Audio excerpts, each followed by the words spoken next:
in the 1980s, you were growing and you were actually rated and berated. Yeah, Wow. yeah. How did that happen? We were. Well, we were living in Gillette, Wyoming, and I had been dime bagging weed for a couple of years, and I kept hearing about this guy. You got to meet Bubba. You got to meet this guy, Bubba. He's got a boat, right? And so when I finally met Bubba, I like realized, him already. I'd been dime bagging his weed for a couple of years, and By the way, his name's not really Bubba. it's not really Bubba, but I ended up marrying my dealer. A true OG romance A story. true OG romance story. The first thing he ever gave me was a joint. Leaf Life. For anyone who has battled their way through 40 years of facing the adversity that comes with making it in the cannabis business, they've definitely got a fascinating story to tell. Because it's the stories that make this adventure special. This is an unlikely journey. And when we get to the end of the journey, we'll only wish to do it all again. Ain't that true? Huh? Yeah. Our first segment, Rated and Berated. And in our second segment, Surviving to Thriving. But before we get educated, we've got to get medicated, so let's get stoned. Woohoo! Yeah. Stony time. Wherever your day has led you, now it's time to fire up, chew up, drink up, whatever you got to do to get in the mood. As we introduce this show's Greg the Guinea Pig. Hey, what's up, y'all? It's Greg the Guinea Pig. Who's our guest this week? Greg the Guinea Pig warning. These tasks are undertaken by experienced cannabis users and under the supervision of accredited professionals. So please take our advice and definitely try this at home. SHAWN DENAE WAGONSELLER that's such an American name, my God, is the CEO and co-owner of Washington Bud Company and is on the executive board of the Washington Cannabis Alliance. SHAWN, it is truly a privilege and an honor and a delight to finally have you on the Leaf Life podcast. Yes, I love being in your studio. Thanks for inviting me. It's our pleasure. You know, Douglas is also a member of the Cannabis Alliance, so we got some real top brass here, Wes. Now let's spin AJ's wheel to see what Sean's going to be hitting. And now, what's in AJ's stash? There you go, AJ. All right. It's all up to you. We've got beautiful Momma Chans. I definitely appreciate this traditional group of growers, and this is Kaleidozoap. Very interesting name. It's going to be your citrus sours. Very frosty. How beautiful these nugs are. Yeah. Look, she's being all complimentary. Usually growers are all, that other strain. Just smell it. Yeah. You know, there's a lot of good growers in Washington State. There you go. Best in No the country, doubt. man. Yeah. Best. Is that what I said? Even our governor says we've got the best weed around. Yeah. Even though he's never smoked it. I don't. Right. What does he know? We'll see what the new governor has All to right, say. let's won't we? see about this. Is there a new governor? Hello, Governor. Ferguson. Bob Ferguson. Bob Ferguson. My Sounds like you're... beautiful friend, would you like to Well, sure, I'll take a bong hit. Ricker's an LA You got child. some fire? Oh, yeah. All right. Let's do this. Momma Chan. Like a true OG. Kaleidozoap. Kaleidozoap. Yeah, Well, Sean and I have done this before, many times before, hanging out gotten high before. in our little women gatherings. That's right. All right, here we go. and this is a DOH compliant package here. Ooh, A new thing. That's Washington Smoke 'em up, Department of sis. Health compliant, Nice. bomb. meaning it's medical grade cannabis. Correct. They just finalized that language. The Yeah, terps which are means good. it's tested for pesticides and heavy metals. So, Which is important. If you care about what you're smoking, and you should, you want to look for that. If you're in Washington, that's DOH compliant cannabis. Washington Bud Co., I know you've been doing it since the beginning. Oh, right? yeah. We were the first grower in Washington to test for pesticides and heavy metals back in 2016. And, you know, we just had to learn how to grow it clean because I put leaves in my blender and I juice cannabis, and I'm not going to put shit in my blender, right? Well, And since in it'll 20 kill you. If you could take a medicine that's good, I mean, I don't think cannabis could kill you, but those pesticides would be counterproductive. Right. If you want to juice the plant, you need the cleanest, most organic plant matter possible. Right. And so that just started us off on that right path. And, you know, so I always tell people I don't care whether you smoke for pleasure or for purpose.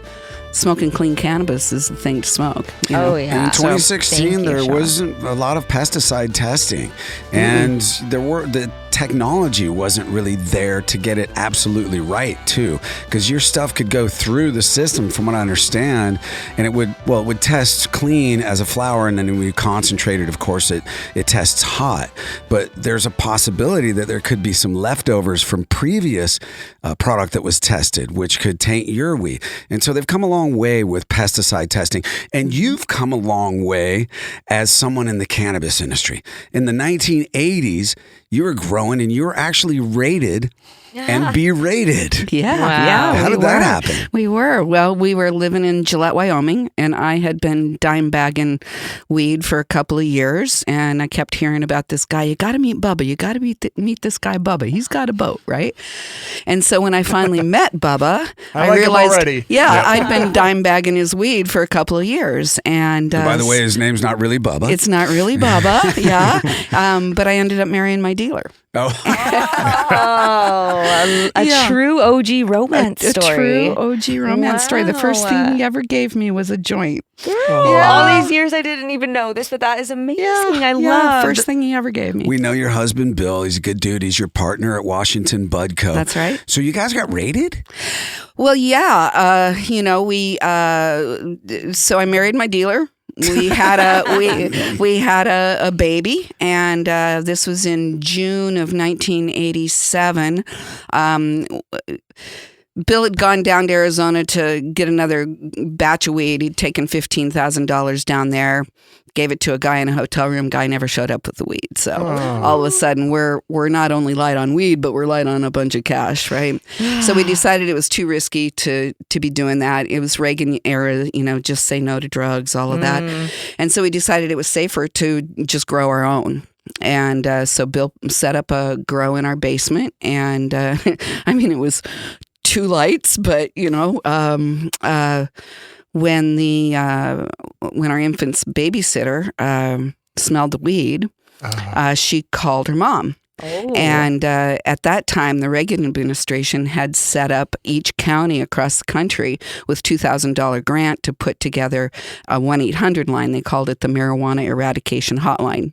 It wow. eventually became Crime Stoppers, but that's how it started, was the Marijuana Eradication Hotline. Wow. So the babysitter calls mom calls the hotline and says, I think there's weed growing in the basement.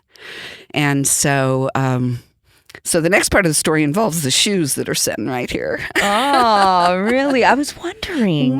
What I about thought it was those? I thought Dorothy was in the house. She brought those some red pumps, heels, some yeah. pumps that Yeah. look like the ruby slippers. Yeah. And so You got some you're on- joints in them too. Yeah, and if you're watching on YouTube, you can see them on camera.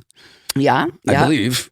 Yeah. Okay. Well, they're my old CFMP's pumps, So Go to Lead Flight Podcast V2 on YouTube. So what's the significance of the shoes? well, so we liked to have nooners, right? sure. And we were a young married couple, and In love. so I remember what I was wearing. I had on one of those kind of Lucille Ball tight fitted bodice dresses with the small waist and then the big skirt. It had a slip underneath to poof out the skirt a little bit, and I had those red shoes on. Oh wow. And I never came to the front door of the house, always pulled in the back door. But for some reason that day I pulled into the front of the house, and I remember my heels going click, click, click, click, click on the sidewalk, because I was going to get some nookie. I was feeling fine, I was looking fine, and I was horny as hell, and I was going to get me some nookie. So I walk in the front door, honey, I'm home, and he's sitting on the sofa with the sheriff, and the deputies are hauling the plants out the back door.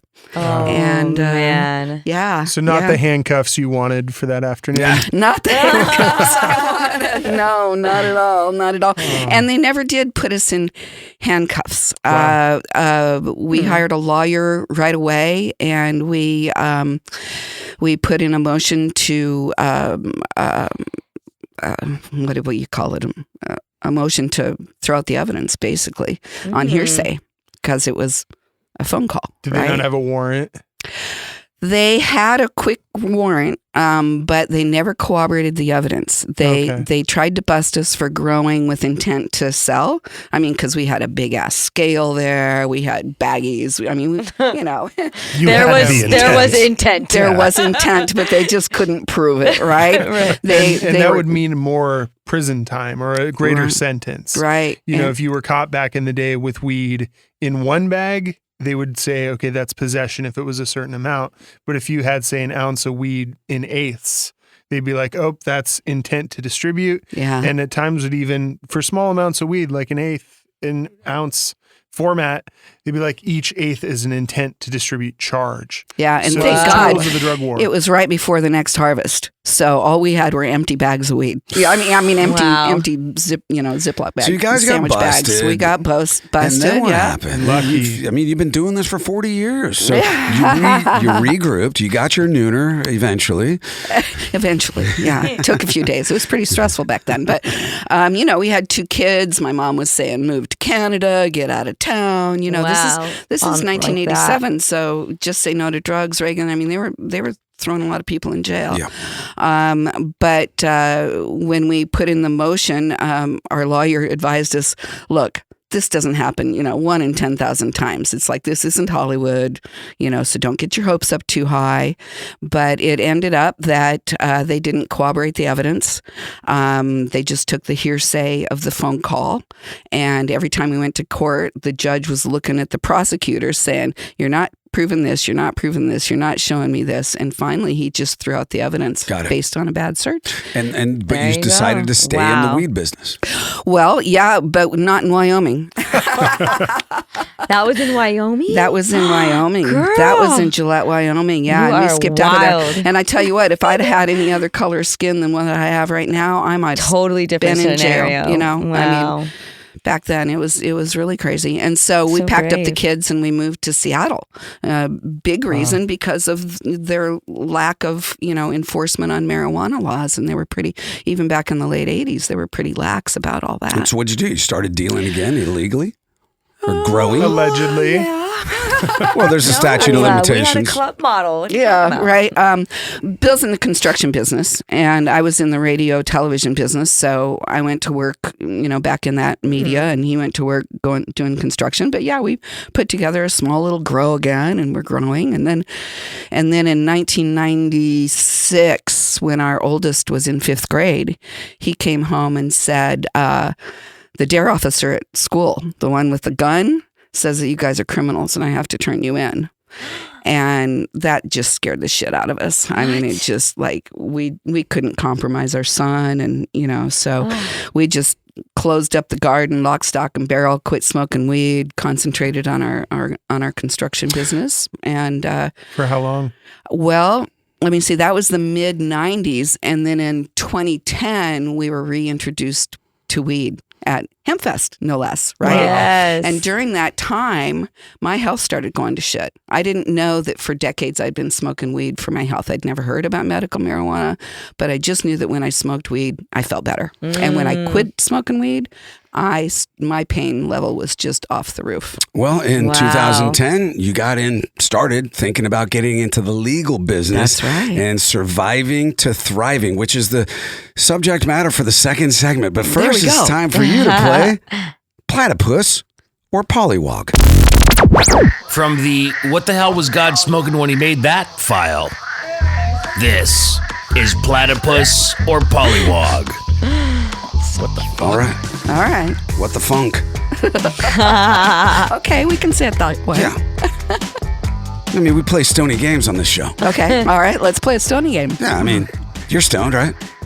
A little bit. There you go. Mama Chan's in the house, huh? You're not the only one who grows good weed. All right, Sean. On the heels of the massive international success of the games Serbia or Siberia, Australia or Austria, Colombia or Cambodia, and of course, salmon or salamander, and don't forget Tanzania or Tasmania, the franchise continues with more mind-bending pronunciations. Oh, and by the way, what was it? Pelican or platypus? Yeah. Oh, wait. This is platypus or platypus? No, it was platypus. Penguin or pelican? Okay. Pelican or penguin? Got it, Sean? Yeah, Sean, you got it? I know. Now I don't know very what I'm confused. doing, Ricker. Now Here we we're go. real confused. Sean, platypus or pollywog? Ready? All right. All right, here you go. Number one, you know what each is? Yeah, Okay, I think so, yeah. Number one, when they are young, these herbivores eat algae and plants, but as they develop, their diet changes to include other animals. Platypus or pollywog? Pollywog. Correct. Well done. What's a pollywog, Sean? It's a baby frog. There you go. Atta girl. All right. Pollywog. How cute. Number two. This mammal has 5 pairs of chromosomes that determine its sex. Platypus. Otter. How do what? Because it's a mammal. A pollywog's not a mammal. She's right. Jesus Christ. Nice. That was Do I get automatic. extra points for answering Very it right before the intelligent question? woman. 5 Yeah. pairs of chromosomes. Otter still is that some of their chromosomes, the Y chromosomes, share genes with sex chromosomes found in birds. Okay, Dang. so it's possible that the mammal sex chromosomes and bird sex chromosomes evolved at the same time, and the platypus could be the key to figuring out how this happened. Wow. Okay, yeah, a little Okay, because scientific birds evidence. aren't mammals. Nope. No. Interesting. Aren't platypuses Okay, I learned mammals that lay eggs? They are so strange, you guys. Yeah. That's so They have wild. claws. Yeah, they have hair. They Yeah. excrete venom from their claws. Whoa. Yeah, and they're like, and they're really low to the ground. I'm fascinated by them. They're very cute. They're really ugly. They have duck bills. Just But opposite. they live in the water and above the water, and they're amazing. They're everything. Holy shit. everything. Beaver tail, duck beak, fang kind of claw things that excrete venom, and cute as shit and They're furry. like an ancient animal. It's wild. Yes, a strange AJ should get the metamorphosis. next question. They're like an exotic genetic, you know? They're all like strange. All right, number 3. This is the stuffed animal that the bearded Lorax cuddles with when he sleeps, so he doesn't feel like an astronaut circling Uranus when deeply in slumber while wearing his CPAP machine that wraps around his head like a big hug from Dr. Octopus. Is that true, It- Wes? well, the CPAP part for sure.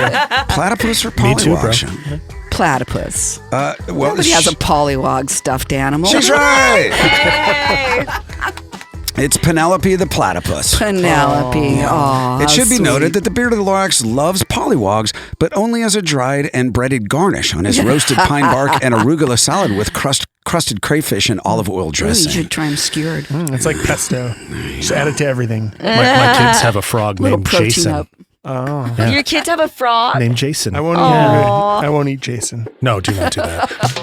If you want to discover cannabis news, reviews, entertainment, and culture, and explore every single Leaf magazine at your convenience, search leafmagazines.com. Coming up in our second segment, we'll dive into how difficult it is in the cannabis business to go from surviving to thriving. We'll also spin AJ's wheel to see what should be hitting next. The party continues on Leaf Live. These products have intoxicating effects and may be habit forming. Marijuana can impair concentration, coordination, and judgment. Do not operate a vehicle or machinery under the influence of this drug. There may be health risks associated with consumption of these products. For use by adults 21 and older. Keep out of the reach of children.